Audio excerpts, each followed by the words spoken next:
We're here today with Dr. Jim Rosborg. He is Director of Graduate Education at McKendree University. Um, Jim is also has been a superintendent at the Belleville 118 School District for a number of years, and has received a distinct honor in the state of Illinois as being Superintendent of the Year in 2004. So correct. congratulations. Thank you. Congratulations. The topic that we need to deal with that's really reached a critical point is teacher shortage, and it's more than shortage in just math and sciences. It's really a trend that needs to be addressed. And Jim, you might start off with giving us in context the history of how we got to where we are. Actually, you don't start major problems immediately. This has really started with the advent of the No Child Left Behind Act in 2002. And in 2002, there was a focus on reading and math, which is good. That's something we should do, but at the expense of other programs such as vocational education, fine and practical arts, these type PE. I never thought we'd ever see a shortage in PE, but we have a shortage in Illinois of PE teachers now. And that's where we've gotten. And then it got exasperated along the way. The biggest one was in 2010, Illinois instituted a new basic skills test. It was called the Test of Academic Proficiency.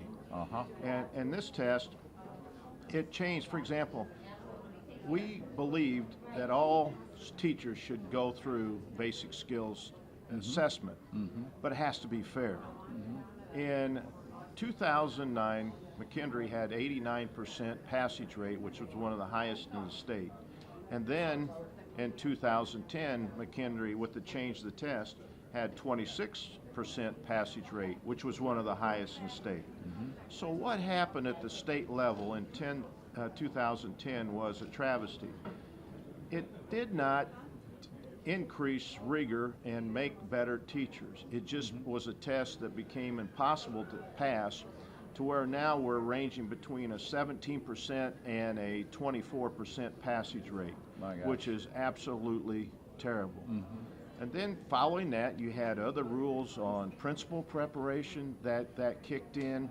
You had rules that in regards to changing of grade levels. For example, a kindergarten teacher now has to have an early childhood certificate as opposed to an elementary certificate. This has turned out to be a big mistake. Another thing that occurred most recently is middle school teachers now basically have to have their own degree instead of being able to take 2 or 3 courses for that endorsement. That has lessened the pool. Right now there's not a problem because there's enough endorsement, but 5 or 6 years down the road, it's going to be a problem. So between the combination between legislative action and recommendations from ISB between 2008 and 2014, that has led to a major teacher shortage. How is that different between states? Are there the same requirements or different requirements? Most states do what is called the Praxis Basic Skills Test. At one time, I don't know, it was around 42 of the states, but Illinois has always had to feel like we're unique. And so for some reason we think we're great test makers, but we're terrible test makers. And so we're not the same as other states. We're unique with the test of academic proficiency. Now, Illinois has taken a step forward by now offering the ACT and the SAT as possibilities for that basic skills test. It's a 22 equivalency on the ACT. That's been an improvement because you can get an average score. On the TAP test, you have to pass all 4 sections to pass the basic skills. So you have teachers that are outstanding in language arts. They can't pass the math part, but yet they still can't teach language arts. Likewise, with mathematics, we have teachers that do outstanding in mathematics but struggle with language arts. And they can't teach math. Doesn't make a lot of sense to most educators, but that's where we're at. So, not that this would solve the problem at all, but with a shortage of teachers, how does that impact salaries, if at all? Does it make salaries go up with looking at I mean, microeconomics? what's happened now, in fact, my cousin's a good example. She taught in one school district, and usually districts start you out lower on the salary schedule, but she's a special ed teacher. So the district that she now is teaching at this year offered her full pay plus an incentive to come to their district because they couldn't fill the special ed position. I see, yeah. So, and now we have discussions at the state level to raise teacher salaries statewide, which, by the way, I support, as long as then the state gives the funding to school districts to be able to provide that requirement. Right. You know, with pedagogy changing, with the generations coming through the system, what are the kinds of areas of curriculum that affects teacher shortages? Is it just math, or is it really across the board? Well, it started out with math and science. Right. In fact, interesting statistic, in Illinois last year, 305 teachers took the content area test. Huh. Wow. That is nowhere near the need that's statewide to fill math positions. Right. 375 in science. Industrial technology, huge problem in industrial technology, special ed. And I never thought I would see this, but we now have a shortage in PE teachers. There was an example, give you an example, in 2000, since 2012-13, and then the last data on 2016 and 17, there are 13,000 less individuals in the state taking content area tests to be able to teach over that 5-year period. My gosh.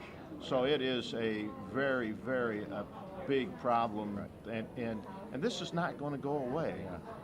People keep saying, "Oh, this go away." No, the state and legislature has created enough rules now that it's going to be difficult to overcome. Yeah.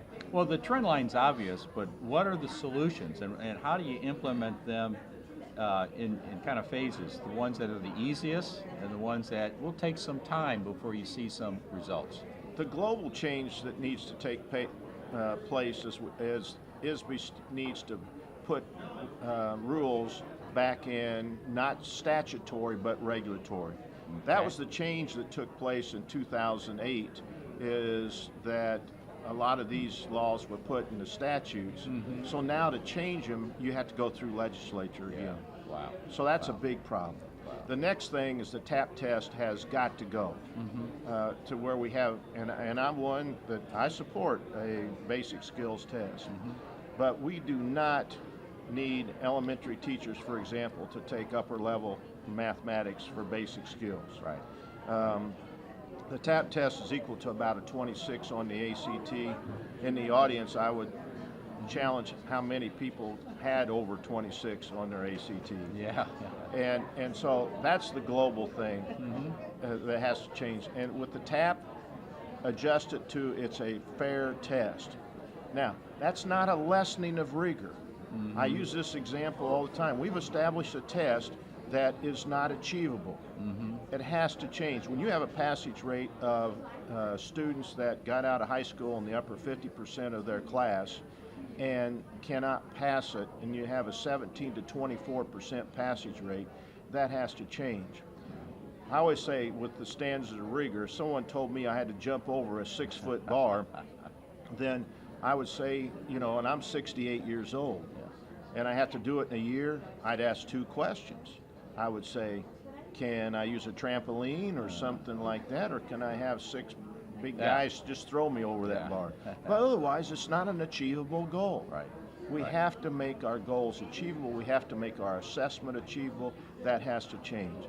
The other thing that has been an unintended result in Illinois is raising the new retirement age of teachers to 67. It was okay to raise it from 55, but they went overboard. I just turned 68 So that would have meant I would have been able to retire last year after 46 years in education. Well, my answer to that is I would have either been dead or probably in jail. So consequently, that at least has to go down to the age of 62. Yeah. Because we're sitting with Missouri where you can retire around the age of 53. Yeah. When I was young, I never looked at that, but these young kids are looking at that. Yeah, they really now. are looking at all the And choices. so, consequently, we're having candidates that are going out of state. Uh-huh.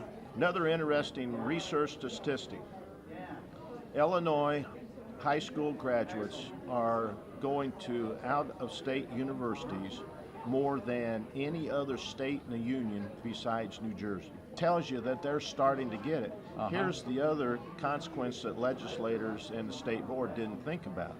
Their teachers are telling them to go out of state. The best recruiters for teachers are teachers.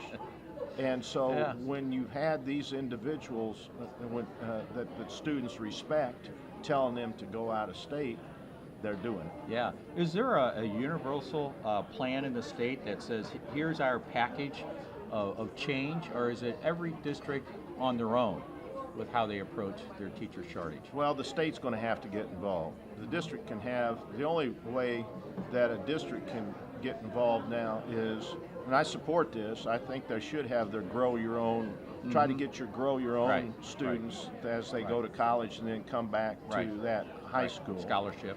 The other way the districts can get involved is, I think, having like Future Teachers of America clubs and building up on a positive way. But the state has to change big time on the overall perception of education. For a good example, most recently with SAT results, the College Board had researched what a good cut score or benchmark that a student can be successful, and they've done that for 50 years. What's our state do when they implement the SAT test? They take that score and raise it by 50 points. So you're getting the general public in Illinois is getting a false perception of what a good score is and how students are doing. So the overall attitude towards education has to change. And that has to occur at the state board and the legislative level. Well, certainly what's critical to quality education is having the right teachers and the right family unit to support the teachers. And it's a crisis right now for teacher shortages, and I don't know what's going to change that quickly. It's not going to change quickly, but actions have to take place. I also, having worked at the university, I've seen tuition go up throughout the state for the past 10 years at universities, and a lot of that was because of the lessening of students that were going into education. But the universities, I think, have to take a look at their tuition rates also as part of this process. As superintendents and board members look at this podcast, and I know they're going to want to reach out and talk to you, is there any final parting recommendations you can give them to get them on the right path, or does it really take an active dialogue to understand where they are and what they need to do? Well, you said a key word there, Dennis, and that is an active dialogue. That active dialogue needs to take place between boards of education, superintendents, administration, teachers unions, and that has to take place with the legislator, their own personal legislators, head of Illinois legislators, and the state board. Now, everybody has a feeling that the state board's going to change dramatically over the next few months because of the change in the gubernatorial party leadership. But that active role has to take place. Educators have to look at this and say, hey, enough. It's time that you start working to make Illinois a positive place instead of students leaving the state to go teach in other states. Make it a state that students from other states want to come to Illinois. And the other thing is, and, it always comes down to pay. My minister always told me a good analogy. He said that it was his experience that God calls the ministers to new churches, but it was also his experience that God paid him more money. and so so that aspect. I think a good mentoring program has to take place, but again, it has to be funded at the state level. Right. And so there's so many different things that can happen. I would be more than happy to send out those list of suggestions that both Dr. Patrick Rice and I have researched over the past 5 years.